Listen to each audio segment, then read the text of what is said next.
عرب میں بہت سارے بدعات تھے، ان بدعاتوں میں سے ایک بدعات کی ذکر اس آیات میں ہے کہ وہ حج کے لیے جب جاتے تھے تو واپسی میں دروازوں سے نہیں آتے تھے، جس دروازے سے گئے تھے بولے اس سے ہم گناہگار ہو کے گئے تھے، اب ہم پاک ہو کے اس سے آ رہے ہیں۔ بات سمجھ رہے ہو؟ الحمدللہ والصلاة والسلام علی رسول اللہ اما بعد۔ باب یا ایہا الذین آمنوا کتب علیکم القصاص فی القتل الحر بالحر والعبد بالعبد الى قوله عذاب علیم عفی او ترک۔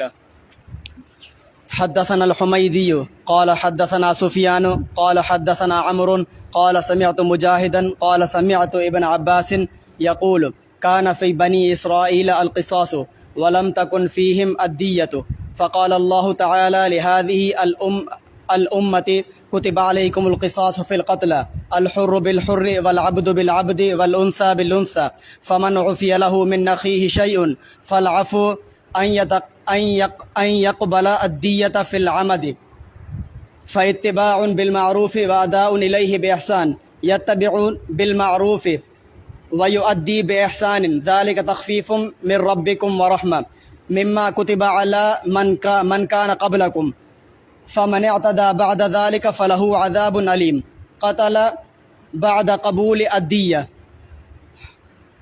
حدثنا محمد بن عبد الله الأنصاري قال حدثنا حميد أن أنس رضي الله تعالى عنه حدثهم عن النبي صلى الله عليه وسلم قال كتاب الله القصاص۔ حدثني عبد الله الحمدللہ والصلاة والسلام علی رسول اللہ اما بعد۔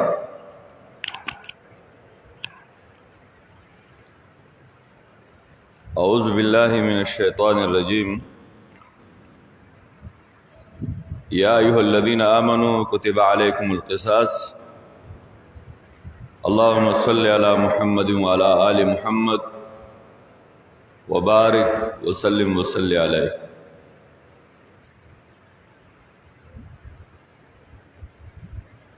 باب یا ایہا الذین آمنوا کتب علیکم القصاص الآیہ۔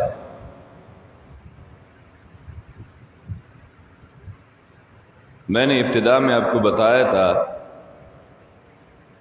کہ سورۃ بقرہ میں جہاں توحید اور رسالت کا بیان ہے تو وہاں اخلاق اور سیاسیات کا بیان بھی ہے۔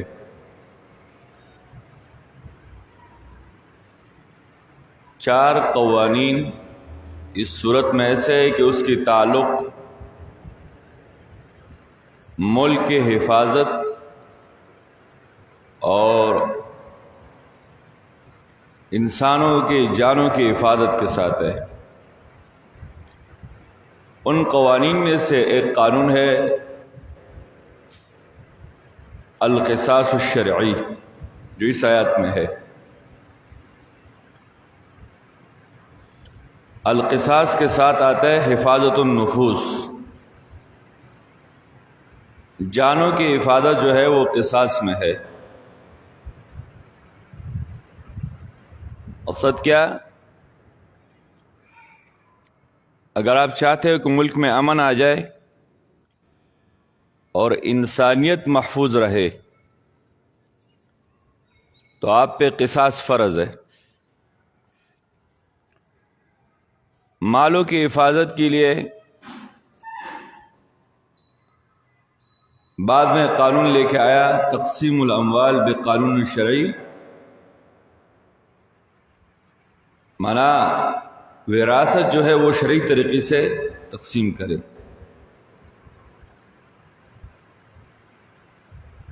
یہ پہلے قانون جو ہے یا ایھا الذین آمنوا کتب علیکم الصیام کتب علیکم القصاص،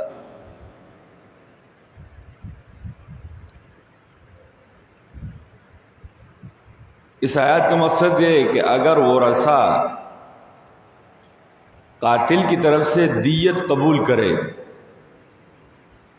تو قاتل کو قتل معاف ہو جائے گا۔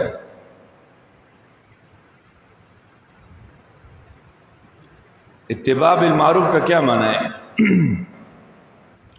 مانا وہ مشروط معافی ہے،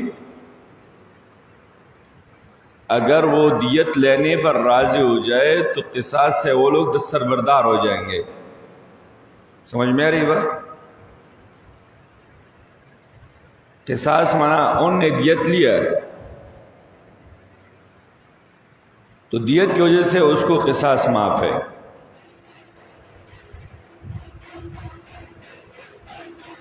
اسلامی قوانین میں قصاص بڑے اہمیت کا حامل ہے، اس لیے کہ قصاص دنیا میں امن کی ضمانت ہے۔ قصاص دنیا میں امن کی ضمانت ہے۔ اگر یہ قانون دنیا میں نہ ہو تو ظالم انسان کسی کے خون کے ساتھ کھیل سکتا ہے۔ قرآن کریم میں قصاص کو حیات کہا، وَلَكُمْ فِي الْقِصَاصِ حَيَاتٌ، اس لیے کہ ایک ظالم سے قصاص لینا دوسرے تمام انسانیت کا زندگی اس سے محفوظ ہو جاتا ہے۔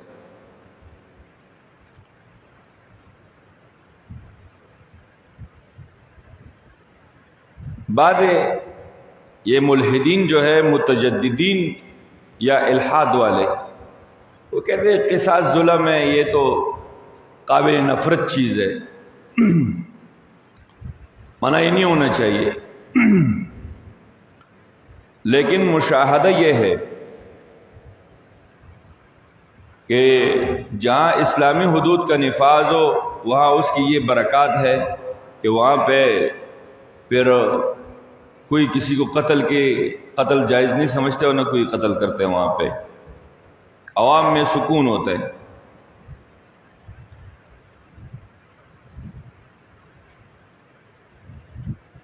امام بخاری یہاں عفیہ کے معنی ترکے کے ساتھ کیا ہے، اور من اخیہ اس میں رد ہے خوارج پہ، اس طرح معتزلہ پہ۔ وہ اس لیے کہ مرتکب کبیرہ کافر نہیں ہے۔ بات سمجھ رہے ہو نا؟ آپ کا کتاب کدھر ہے؟ آپ کدھر بیٹھے ہو؟ اچھا آپ ادھر آ جاؤ یا ادھر آ جاؤ۔ مرتکب کبیرہ جو ہے وہ کافر نہیں ہے۔ اللہ نے اخی لفظ کے ساتھ تعبیر کیا، مانا یہ آپ کا بھائی ہے لیکن اس سے غلطی ہو گیا۔ قتل خطا و قتل عمد کے بیان وہ سورۃ النساء میں آئے گا انشاءاللہ، یا نفس قصاص کی بیان ہے۔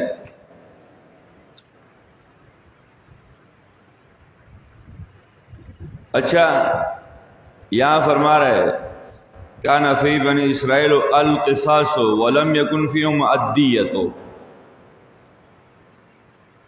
بنی اسرائیل میں صرف قصاص تھا اور ہمارے یہاں دیت بھی ہے۔ یہ کیوں کہا؟ یہ اس لیے ذالک تخفیف من ربکم، یہ وہ تخفیف کی طرف اشارہ ہے۔ وہاں قاتل کو قصاص کے بغیر معاف نہیں ہو سکتا تھا، قصاص فرض تھا۔ ہمارے یہاں پہ دیت دیا جائے تب بھی انسان کا معاملہ حل ہو جاتا ہے، تو یہ اللہ کا مہربانی ہے۔ کتب علیکم القصاص فی القتلى، قتلہ مصدر ہے بمعنی مقتول، الذی قتلہ، لک الضارب والمضروب آپ نے نحمیر میں پڑھا ہے، الذی ضرب الذی ضرب، الحر بالحر والعبد بالعبد والانثى بالانثى۔ عرب میں یہ قانون تھا کہ کچھ قبیلوں نے یہ اعلان کیا تھا کہ ہمارے غلام کے بدلے میں آپ کی سردار کو قتل کیا جائے گا۔ جیسے یہ جہالت ابھی بھی وڈیروں میں ہے کہ ہماری بکری کے مقابلے میں تمہارا انسان جائے گا، گائے کے مقابلے میں۔ یہ ظلم ابھی سے نہیں، شروع سے انسان کی فطرت میں ہے، الا ماشاء اللہ۔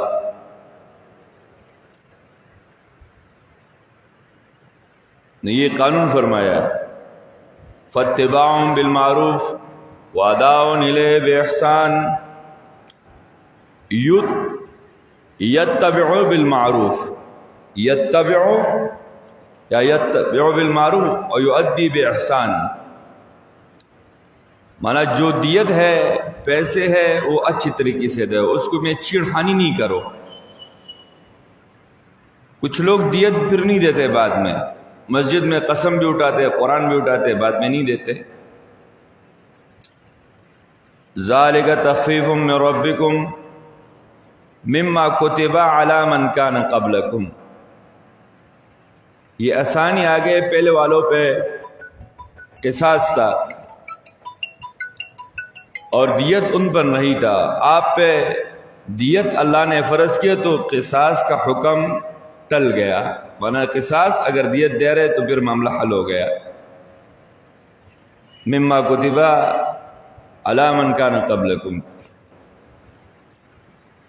فمن اعتدى بعد ذلك فله عذاب علیم، مانا قتل بعد قبول الدیت، اعتداء کیا ہے؟ قتل بعد قبول الدیت، دیت بھی لیا اور بعد میں قتل بھی کیا۔ کچھ لوگ ایسے بھی ہوتے ہیں نا،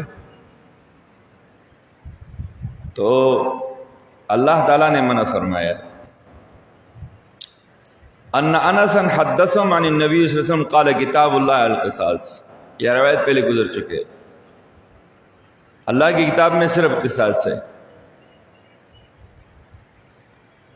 اچھا، یہ آنے والا روایت جو ہے دیت کے حوالے سے، انس رضی اللہ عنہ کی پھوپھی ہے ربیعہ رضی اللہ عنہا، تو اس نے ایک لڑکی کو تپڑ مارا، تپڑ مارے سے اس کی 2 دان ٹوٹ گئے۔ لجینے چی غاخون اما چی بیا خسوکنے کی گئے، لڑکی کی دان اگر ٹوٹ گئے پھر ہر بندوں سے بچتے رہے، یار یہ تو دان تھی ٹوٹا ہوا ہے، اس کا معاملہ خراب ہے۔ تو اس کے دان ٹوٹ گئے تو انہوں نے جا کے اس قوم کو قصاص کا پیشکش کیا کہ قصاص لے لو، اس کو معاف کرو۔ انہوں نے کہا جاؤ پاگل، ہم قصاص نہیں لیں گے، یہ دیت نہیں لیں گے، قصاص۔ فعرضوا له العرش فابوا،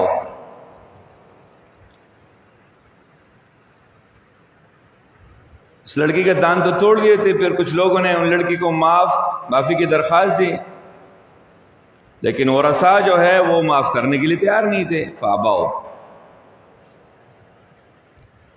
وہ رسول اللہ کے پاس آئے، الا القصاص، رسول اللہ نے کہا قصاص ہے۔ پیغمبر علیہ السلام نے ڈر دیا قصاص کا، امر بالقصاص۔ انس رضی اللہ عنہ نے قسم اٹھایا، انس بن نظر نے، یا رسول اللہ اتکسرو سنیت و ربیہ، آپ ربیہ کے دانتوں کو توڑو گے؟ مانا اس کی پھوپھی ہے، اتنی خوبصورت ہے یار اس کی دانت۔ لا والذی بعثک بالحق، اللہ کی قسم یہ کام نہیں ہوگا۔ اب سوال یہ ہے، یہ تو انکار ہے، انکار ہو صریح کفر ہے قصاص سے، اور اس نے خبر بھی دیا۔ یہ انکار نہیں ہے، بلکہ اس نے اللہ کے ذات پر اتنا بڑا توکل کیا کہ بظاہر امید نہیں تھی، لیکن جب یہ آ گئے تو فرضی القوم، قوم راضی ہو گیا دیت لینے کے لیے۔ فعفوا، انہوں نے کہا ہم نے معاف کیا اور دیت لے لیا، یا فعفوا، معاف کیا ان کو۔ فقال رسول اللہ ان من عباد اللہ من لو اقسم علی اللہ لا برا، اس سرزمین پہ کچھ اللہ کے لوگ ایسے رہتے ہیں کہ وہ اللہ کے نام لے کر قسم اٹھائے تو اللہ ضرور اس کو پورا کرتا ہے، یہ اللہ پر ان کے یقین ہے۔ دیکھو قصاص فرض ہے، بظاہر امید نہیں تھی، لیکن اللہ نے اپنی قدرت دکھایا، ورثاء کے دل یک دم موم ہو گئے، نرم ہو گئے، اور انہوں نے کیا قصاص سے دستبردار ہو گئے اور اس کو معاف کر دیا۔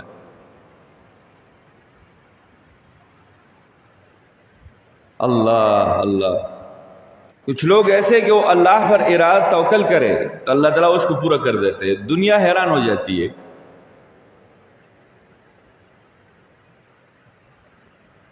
اچھا، تین معاملات میں انسان کو اس کی قتل جائز ہے، اس میں قصاص نہیں ہے۔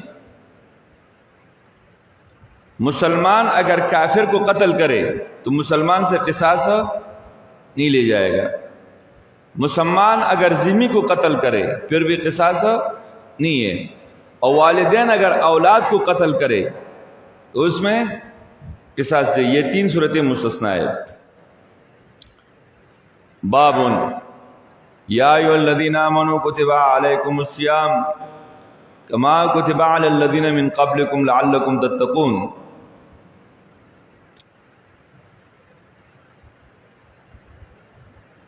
رمضان کے معاملات، قصاص کے احکام ذکر ہوئے، اور قصاص کے بعد لڑائی جس چیز سے پیدا ہو رہے وہ مال ہے، تو درمیان میں قانون ہے کہ مال کو شرعی طریقے کے ساتھ تقسیم کرو۔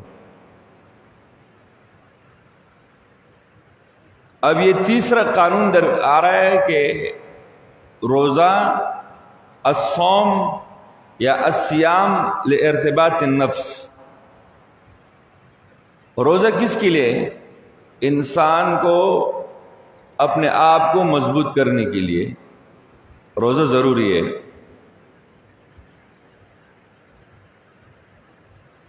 ظاہری لحاظ سے جان کی حفاظت ہو گیا مال کے قصاص کی وجہ سے۔ نمبر 2، انسان کی حفاظت مالی لحاظ سے ہو گیا تقسیم کرو شرعی طریقے سے۔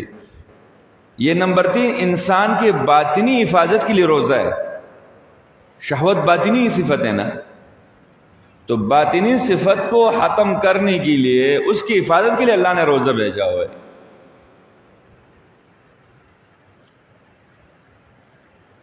پہلے روزہ کب فرض ہو گیا اور عاشورہ کے روزہ کب منسوخ ہوا؟ نبی علیہ السلام نے جب مدینہ تشریف لائے، ہجرت کیا، تو رفتہ رفتہ رمضان کے روزے فرض ہو گئے دوسرے ہجری میں۔ پہلے عاشورہ تھا، آپ نے کہا یہودیوں سے پوچھو آپ عاشورہ کے روزے کیوں رکھتے ہو؟ انہوں نے کہا موسیٰ علیہ السلام کو اللہ نے نجات دیا تھا، فرعون کو اللہ نے تباہ کیا۔ تو رسول اللہ نے کہا ہم زیادہ حقدار ہیں۔ پھر آپ نے کہا کہ اگلے سال ہم 10 کے ساتھ 9 رکھیں گے،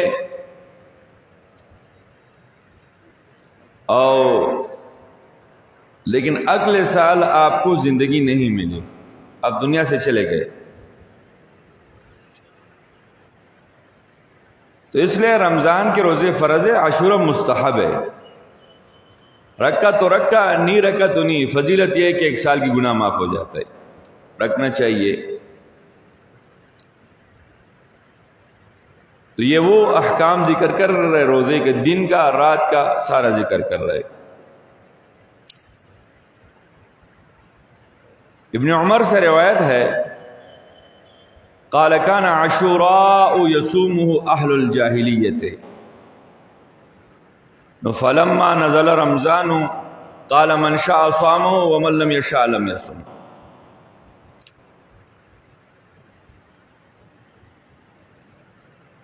عاشورہ کو روزہ دور جاہلیت میں مکہ مکرمہ میں قریش بھی رکھتے تھے۔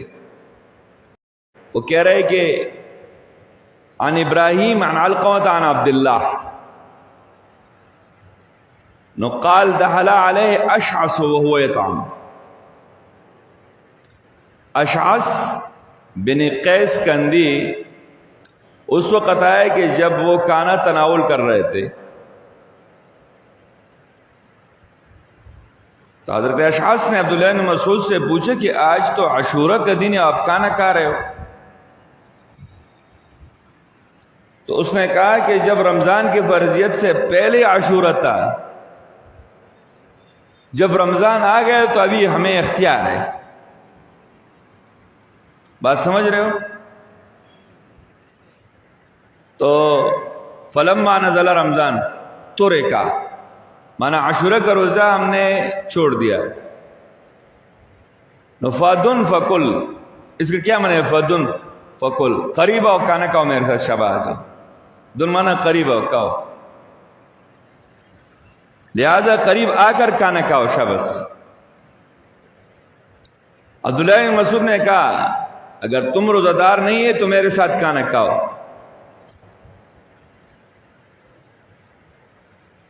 جابر بن سمرہ بھی کہہ رہے کہ رسول اللہ نے ہمیں پہلے آرڈر دیا، بعد میں بولا آپ کا مرضی ہے. یہ حضرت عائشہ کا جو آگے اور روایت ہے اسی میں بھی یہ ہے. ان تمام روایتوں سے ایک بات معلوم ہو گئی کہ عاشورہ کا روزہ پہلے فرض تھا، بعد میں منسوخ ہو گیا.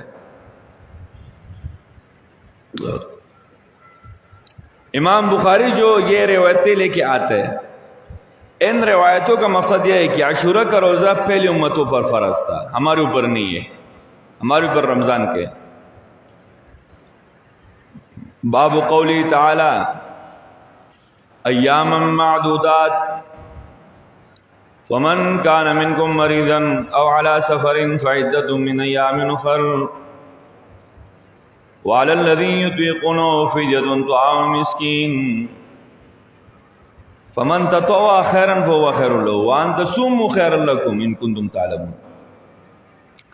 یہاں پہ ناشنا بات ہے.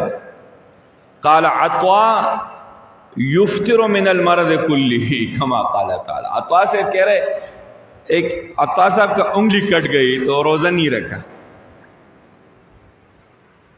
کسی نے کہا عطاء صاحب انگلی، بولا مرض ہے یا نہیں ہے؟ سمجھ میں گئی بات؟ اس لیے وہ دین پہ سخت عمل کرنے والے تھے. امام بخاری کا یہ رائے، اس لیے عطاء کا قول پہلے لے کے آ رہا ہے کہ اللہ تعالیٰ نے قرآن میں مطلقاً منکم مریضن کہا اور مرض کا کیفیت نہیں بتایا، بس نفس لفظ مرض جس پر اطلاق ہوتے ہیں.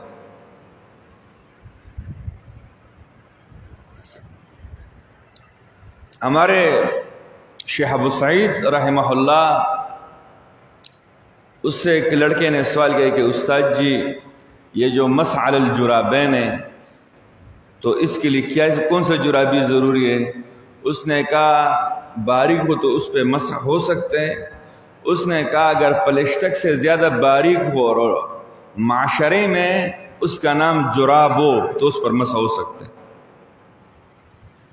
بات سمجھ رہے ہو نا؟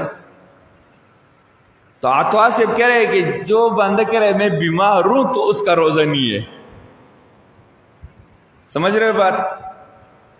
قال عطا یفطر من المرض کلی کما قال تعالی. اور امام بخاری بھی اس طرف گیا. وقال الحسن وابراہیم فی المرضع والحامل. وہ عورت جو بچے کو دودھ پلاتی ہے اور وہ عورت جو حاملہ ہو، اذا خافتا علی انفسہما او ولدہما تفطران ثم تقضیان. مانا ڈرتی ہے کہ ہم دونوں مر جائیں گے یا بچہ مر جائے گا تو پھر افطار کرے، روزہ نہیں رکھے، بعد میں قضا لے کے. نمبر 3 واما الشیخ الکبیر. بوڑھا ہے جس کی طاقت نہیں ہے روزہ رکھنے کا تو دے دے. مثال کیا ہے؟ فقد اطعم انس بن مالک بعد ما کبر عاما او عامین کل یوم مسکینا خبزا ولحما وافطرا. انس بن مالک دو عمر خیوسل درے کا لگونا 103 سال اس کا عمر ہے، تو آخری جو 2 سال ہے اس نے روزہ نہیں رکھا. سمجھ میں گئی بات؟ ہر روز ایک غریب کو کھانا دیتا تھا اور گوشت دیتا تھا، سالن، اور خود روزہ نہیں رکھتا تھا. قراءۃ العامہ یطیقونہ وہ الاکثر. اصل میں یطوقونہ یطیقونہ، یہ بات میں یہ مسئلہ آ رہا ہے نیچے آیات میں بھی آ رہا ہے۔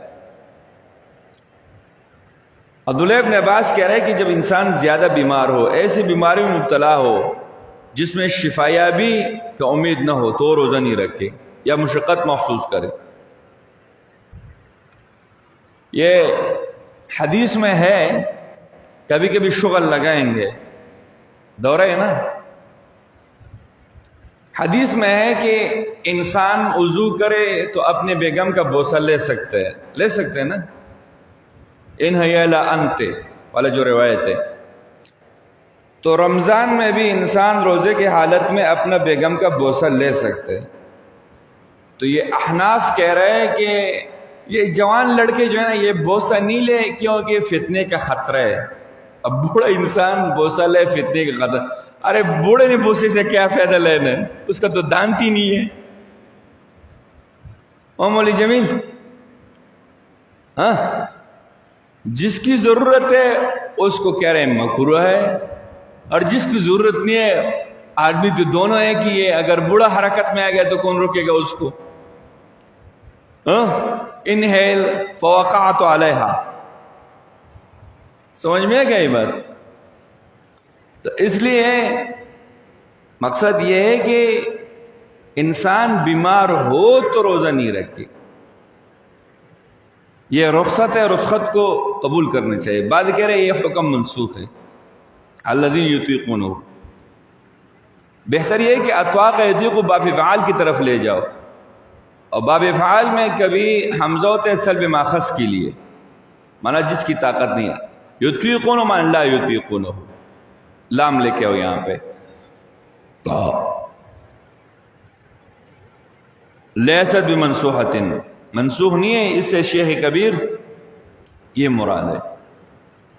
باب فمن شہد منکم الشہر فلیصمہ، عن ابن عمر انہ قرأ فدیۃ طعام مساکین قال یا منسوخۃ، اس نے مسکین کی جگہ مساکین پڑھا ہے۔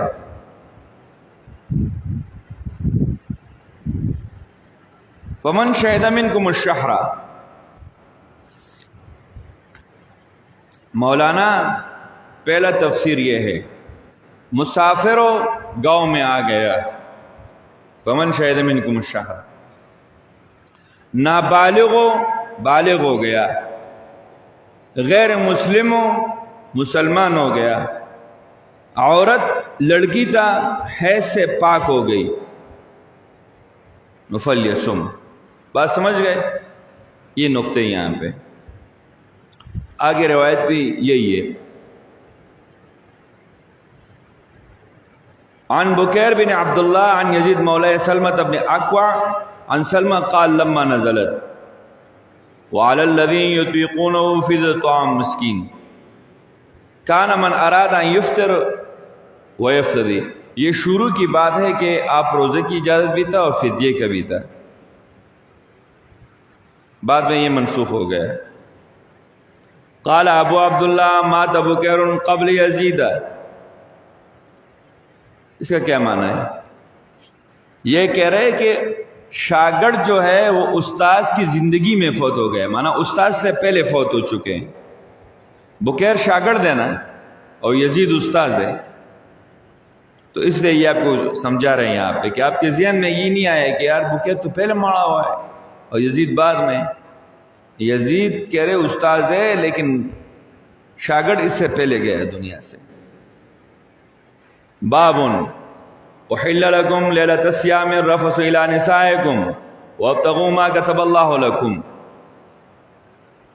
رمضان کے دین کی مسائل کا بیان ہو گیا، اب رات کے احکامات کیا ہے۔ ابتداء اسلام میں یہ حکم تھا کہ روزہ افطار کرنے کے بعد عشاء کی نماز سے یا سونے تک کھانا اور پینا اور بیوی سے مباشرت کی اجازت تھی۔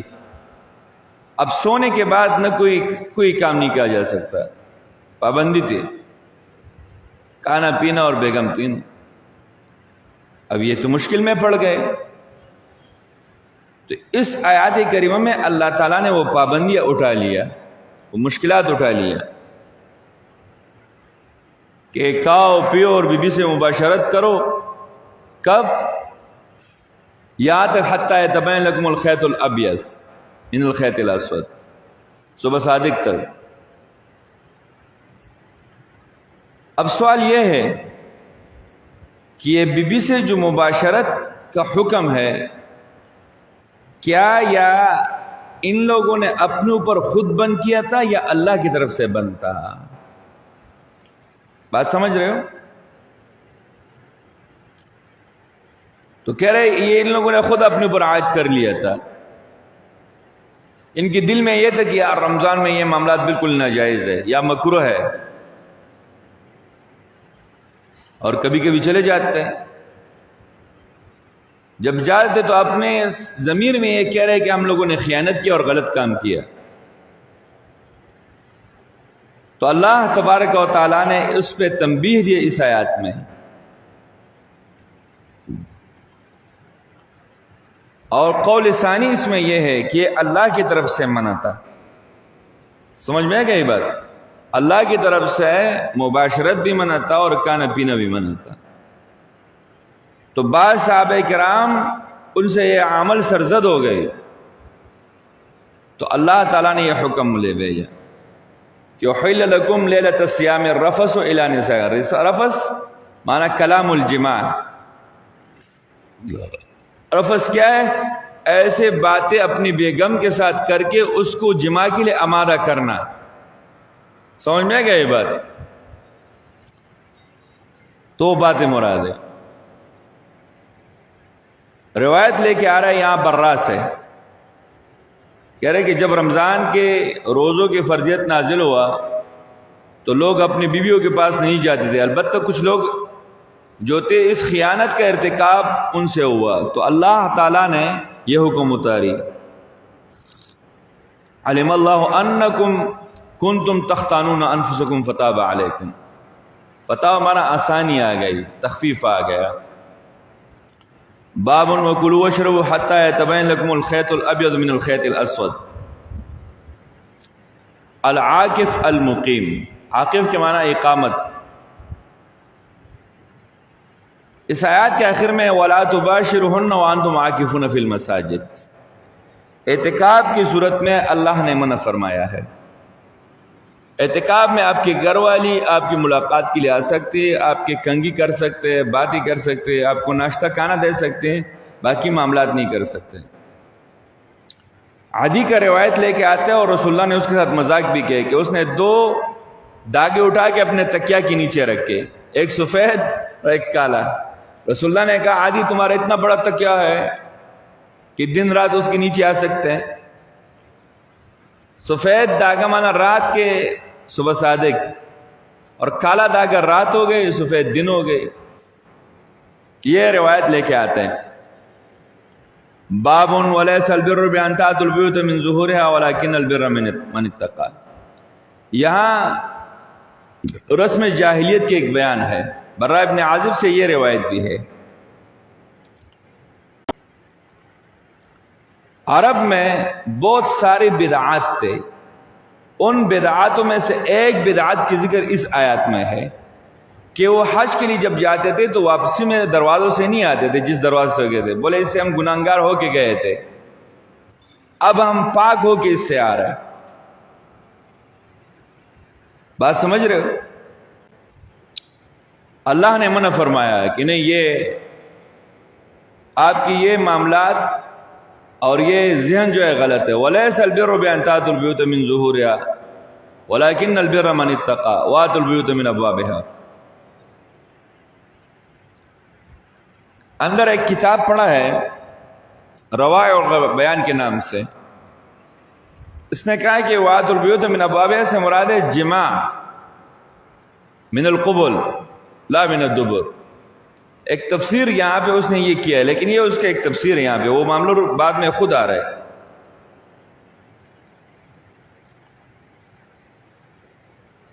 باب قولی وقاتلهم حتى لا تكون فتنة ويكون الدين لله فإن انتهوا فلا عدوان إلا على الظالمين۔ امیر معاویہ اور معیر بن شعبہ کی تحریک اور انصار و مہاجرین کی مشورے سے حضرت معاویہ نے اپنے بیٹے یزید کو ولی عہد بنایا. یہ ولی عہد جو ابھی بنتے نا عرب میں، یہ ابھی سے شروع سے آ رہا ہے.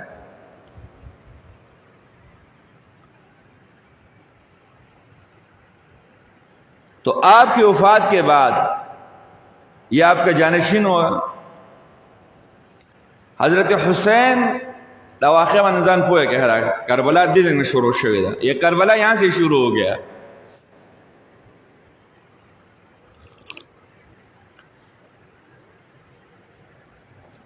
حضرت حسین اور حضرت عبداللہ ابن زبیر نے کہا ہم نہیں مانتے. عبداللہ ابن زبیر مکے کا گورنر تھا. انہوں نے کہا ہمیں قبول نہیں ہے.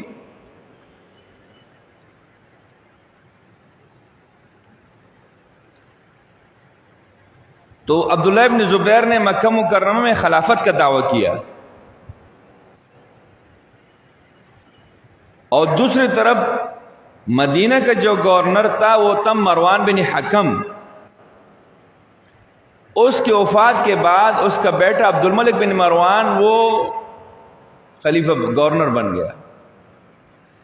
اس نے حجاج بن یوسف کو کہا کہ جاؤ عبداللہ بن زبیر سے لڑو. بات سمجھ رہے ہو؟ اس نے عبداللہ ابن زبیر کے مقابلے کے لیے حجاج بن یوسف کو روانہ کیا مکہ مکرمہ کی طرف.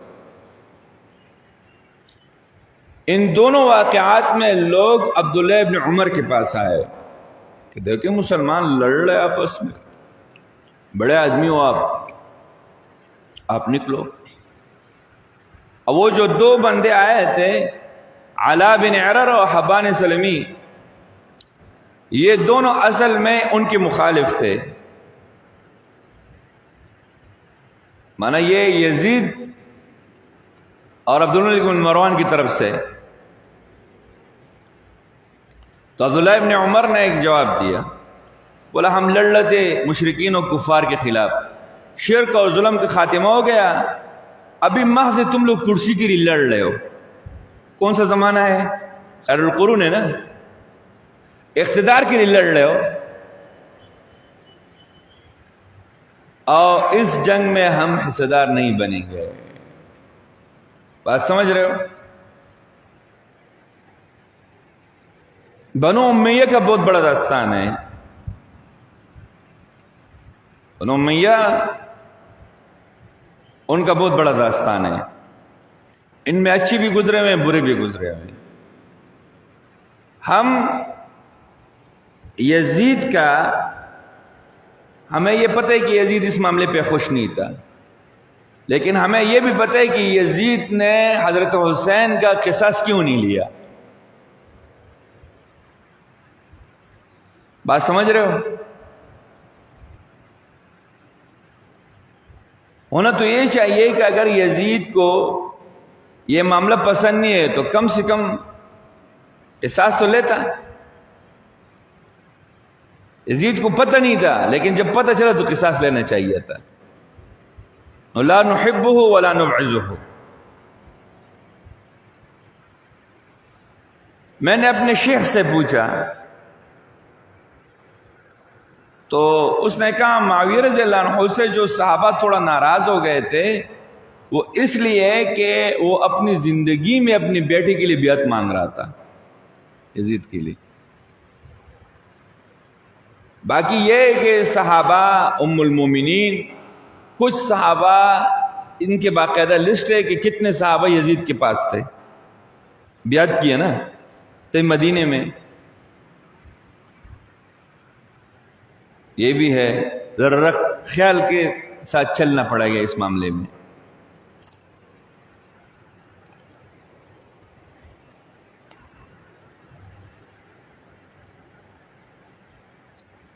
تو یہ روایت وہ ہے عن نافع عن ابن عمر رضی اللہ عنہما اتاؤ رجلان فی فتنة ابن زبیر فقال ان الناس قد ضیعوا وانت ابن عمر. لوگ سارے لڑ رہے، ایک دوسرے قتل کر رہے، آپ ابن عمر بیٹھے ہو کچھ بھی نہیں کہہ رہے ہو. وصاحب النبی فما یمنعک ان تخرج، کیوں نہیں آ رہا ہے باہر؟ کچھ آ جاؤ یار، لیڈر بنو، قیادت کرے۔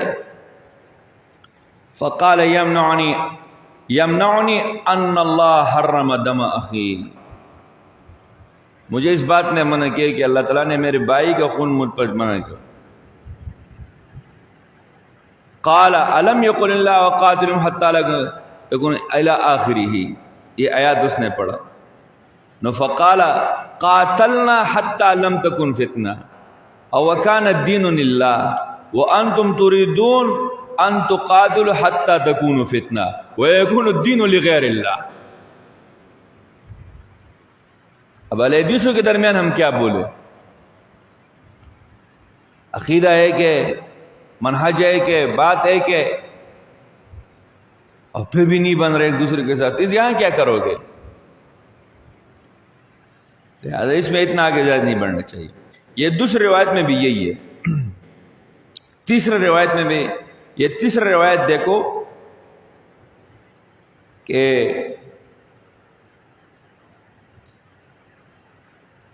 ابن عمر کے سامنے جب وہ لوگ استدلال کر رہے تھے، ان طائفتان من المؤمنین اقتتلوا فاصلحوا بینہما، عمر عبداللہ ابن عمر کو کہہ رہے دیکھو جو باغی ہیں ان کے خلاف تو لڑنا چاہیے نا۔ تو ابن عمر نے کہا میرے پاس اتنا اسلحہ نہیں ہے میں ان کے ساتھ لڑوں، اتنا اسلحہ میرے پاس نہیں ہے، اس کے لیے تیاری کی ضرورت ہے، افراد کی ضرورت ہے، میرے پاس نہیں ہے کہ میں ان کے ساتھ قتال کروں، لہذا میں نے سکوت اور تسلیم اور رضا کا راستہ اختیار کر لیا اور کنارے کشی کر لیا میں نے۔ انہوں نے کیا کہا؟ قال فما قولك فی علی و عثمان، یہ ابو بکر عثمان عمر سے محبت تھا، لیکن علی عثمان کے ساتھ ان کے نہیں بن رہا تھا۔ تو اس نے کہا اما عثمان فکان اللہ عفا عنہ واما انتم فکرہتم ان یعفو عنہ، عثمان تو ہے جس کو اللہ نے معافی دیا، تو آپ کیوں برا مانتے ہو؟ جس کو اللہ نے معاف کیا تم کیوں معاف نہیں کرتے ہو؟ بات سمجھ رہے ہو؟ یہ ہمارا مودودی صاحب ہے نا، یہ فلان صحابی نے یہ غلطی کیا، یہ غلطی، اس کو یہ جواب کافی ہے اس کے لیے، کاش اگر اس کے ذہن میں یہ جواب آتا۔ اما عثمان فکان اللہ عفا عنہ، اما صحابہ فکلا وعد اللہ الحسن۔ شیعو تمہیں کس کتے، تمہارے دم پہ کس نے پاؤں رکھا ہوا ہے؟ رضی اللہ عنہم ورضوا عنہ وکلا وعد اللہ الحسن، وکلا ہے نا، تو جب اللہ نے ان کو معاف کیا، اللہ نے ان سے وعدہ کیا، اللہ نے اس کو جنت دینا ہے، تو تجھے بونکنے کی کیا ضرورت ہے؟ کیوں بونک رہے ہو؟ بات سمجھ رہے ہو؟ وَأَمَّا عَلِيٌّ فَإِبْنُ عَمِّ رسول اللہ، اور علی رسول اللہ کا چاچا زاد بھائی ہے، وَخَتَنَهُ رسول اللہ کا داماد ہے، وَأَشَارَ بِيَدِهِ، کہا یہ عائشہ کا گھر ہے، یہ حفصہ کا ہے، یہ درمیان میں علی کا کمرہ ہے، باقی بیویوں کے پیچھے ہے۔ اگر اس سے محبت نہیں ہوتی تو اس کو بولتا کہ اپنا سامان یہاں سے اٹھاؤ دوسری طرف جاؤ، وہ خوخ ہے نا وہ کنا نور تو بیولی چکڑ رکھ لبل خواہدہ۔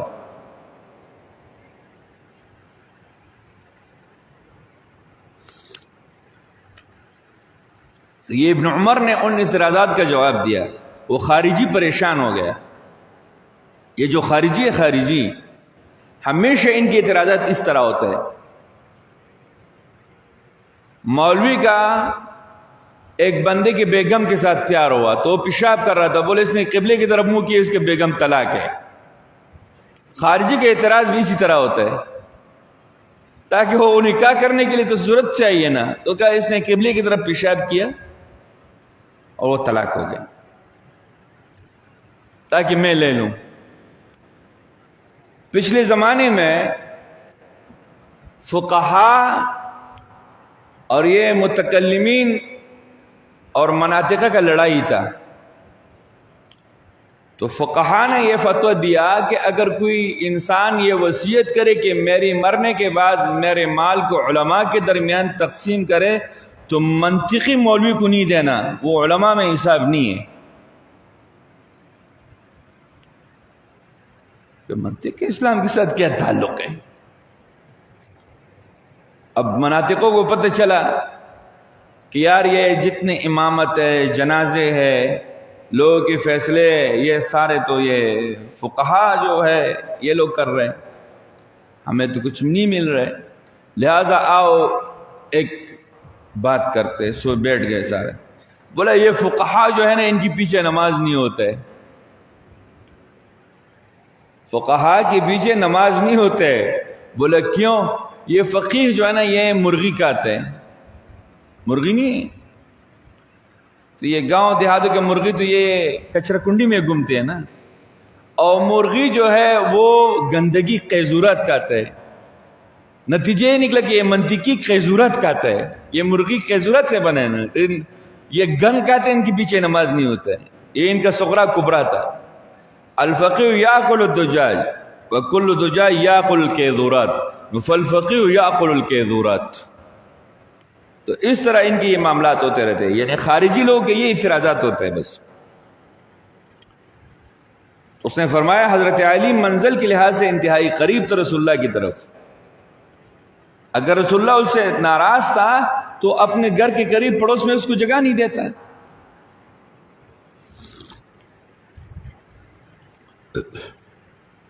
باب قولی تعالی وانفقوا فی سبیل اللہ ولا تلقوا بأیدیکم الی التہلکہ واحسنوا ان اللہ یحب المحسنین. التہلکہ والہلاک واحد. ابو عبیدہ کی کتاب مجاز القرآن سے اس نے مفردات کا معنی لایا ہوا ہے. تہلکہ تباہی جس سے بچاؤ ممکن ہو، اور ہلاک وہ بربادی جس میں بچاؤ ممکن نہ ہو. یہ دونوں میں فرق ہے. قال نزل فی النفقہ، یہ انفاق فی سبیل اللہ کے بارے میں آیا ہوا ہے. بعض حضرات کہہ رہے کہ یہ آیات انصار صحابہ کے بارے میں، کہ وہ جب قات آیا تو انہوں نے صدقات کرنا چھوڑ دیا، ابو ہم سے کام لے لیا. تو لاڑ کشتا 100 روپے دی.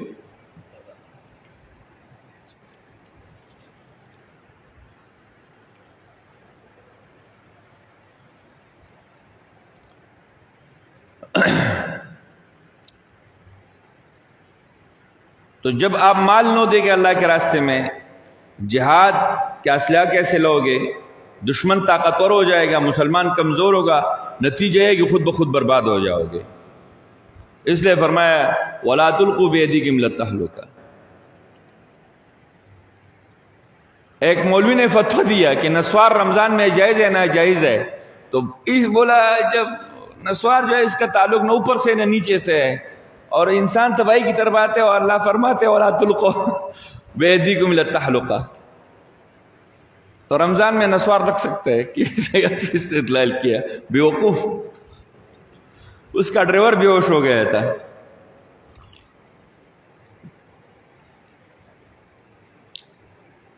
باب قولی تعالی فمن کان منکم مریضا او بیاذی من راسہ.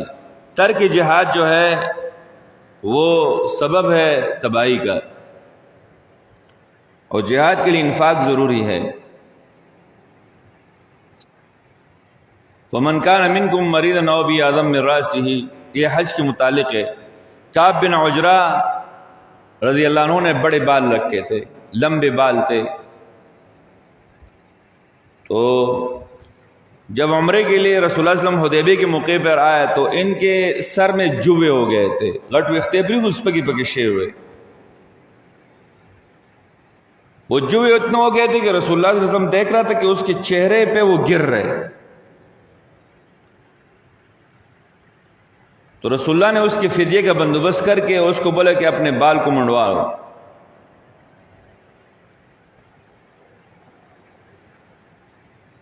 یا تو 3 دن روزہ رکھے، یا اچھی مسکینوں کو کھانا کھلائے، یا کم سے کم ایک بکری اللہ کے راستے میں دے. یہ آیات دلیل ہے اس بات پہ کہ ذی الحجہ کے مہینے میں اگر آپ حج میں گئے، احرام میں ہو، کسی ایسے معاملات بن جائے تو آپ اپنے سر کے بالوں کو ختم کر سکتے ہیں، صدقہ دو.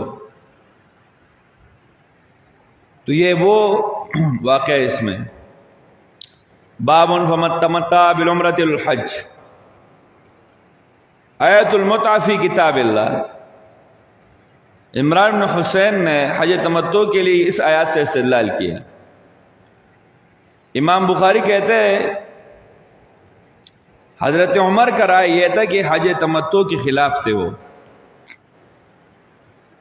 حج کے 3 قسمیں ہیں: افراد،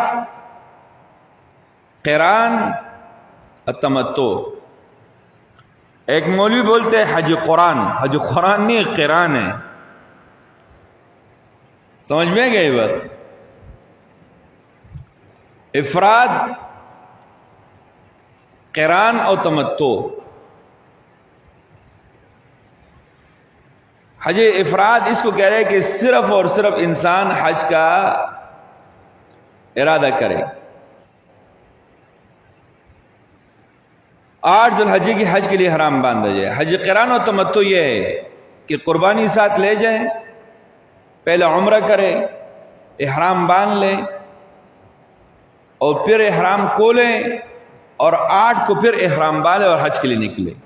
پوچھ بھی پھر آپ مینا و عرفات کی طرف جائے. حضرت عمر حج تمتع سے منع کر دے. اس نے کہا ایک سفر میں ایک ہی کام کرو، حج کے لیے الگ سفر ہے، عمرہ کے لیے الگ.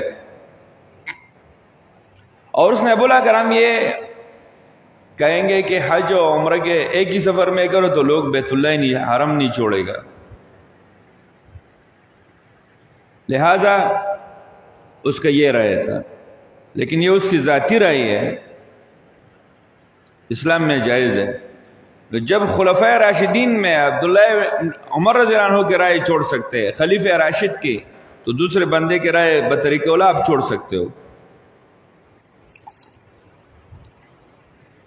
باب لیس علیکم جناح ان تبتغوا فضلا من ربکم. جاہلیت کے زمانے میں عرب میں 3 بڑے مشہور بازار تھے. ایک تھا عکاظ ومجنۃ وذو المجاز اسواقا فی الجاہلیۃ فتأثموا ان یتجروا فی المواسم فنزلت لیس علیکم جناح. عکاظ، مجنہ اور ذو المجاز تجارتی منڈیاں تھی. لوگ تجارت کے غرض سے یہاں جمع ہوتے. عکاظ سب سے بڑا بازار تھا جو طائف اور نخلہ مقام کے درمیان قرن منازل کے پاس ہوتا تھا. قرن منازل اب جاؤ گے نا یمن کی طرف، یہ طائف کی طرف، وہاں سے لوگ احرام باندھ کے عمرے کے لیے آتے ہیں، ان کے میقات ہے. یہ ذوالقعدہ کے چاند جیسے نظر آتا تو یہ بازار شروع ہو جاتی. 20 دن تک یہ بازار ہوتا. پھر مجنہ جو ہے یہ بازار تھا مر الزہران کے پاس، یہ 10 دن ہوتا تھا، ذوالقعدہ کے بقیہ 10 دن. جب چاند نظر آ جائے ذوالحجہ کے تو یہ ختم ہو جاتا. اور ذو المجاز جو بازار تھا یہ میدان عرفات کے پاس تھا. 8 دن 8 دن کے بعد یہ بازار ختم ہو جاتا. یہ بازار صحابہ کے دور میں بھی تھا، رسول اللہ کے دور میں بھی تھا. بعد میں خوارج کے دور میں یہ بازار ختم ہو چکے ہیں. تو صحابہ اکرام ان بازاروں میں نہیں جاتے. بولے یار ہم جاہلیت کے دور میں جب آتے تھے تو اس میں جاتے، ابھی نہیں جائیں گے. ایک بات. دوسری بات یہ ہے کہ وہ کہہ رہے کہ اگر ہم حج کے لیے آئے ہیں اور بازار میں بھی جائے تو ہمارا نیت خراب ہو جائے گا، عبادت خراب ہو جائے گی. لہٰذا ہم خالص حج کی نیت سے آئے ہوئے ہیں، ہم کسی اور جگہ نہیں جاتے، تو تجارت نہیں کرتے تھے. تو اللہ نے یہ حکم بھیجا. اس کا مثال یہ ہے ہمارے پٹھان کچھ ریونڈ میں تبلیغی اجتماع کے لیے جاتے ہیں تو نام اجتماع کا ہوتے ہیں، وہ لاہور میں کباڑ خریدتے ہیں، بازار میں گھومتے نا.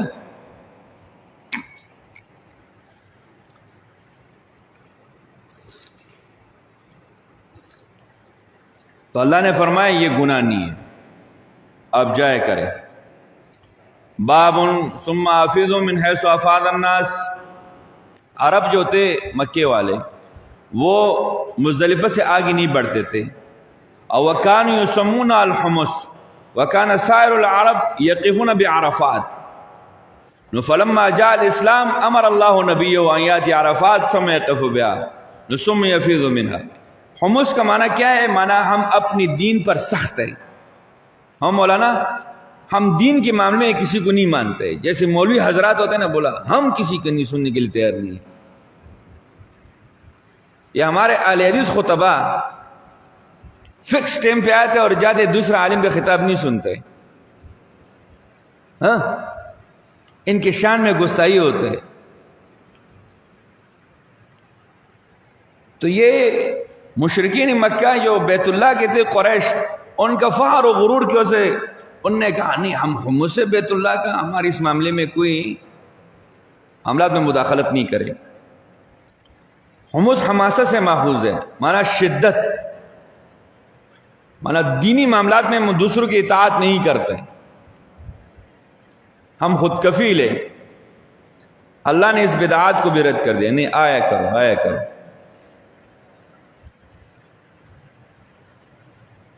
اچھا، یہاں ایک تو یہ فرما رہے، دوسرا حج عمرے سے کیسے حلال ہوں گے؟ تو دو طریقے ہیں. ایک آدمی کافی عرصے کے لیے مکہ مکرمہ میں مقیم ہے تو اس احرام کے پابندیوں سے وہ آزاد ہو جائے گا جب وہ بیت اللہ کی طواف کرے.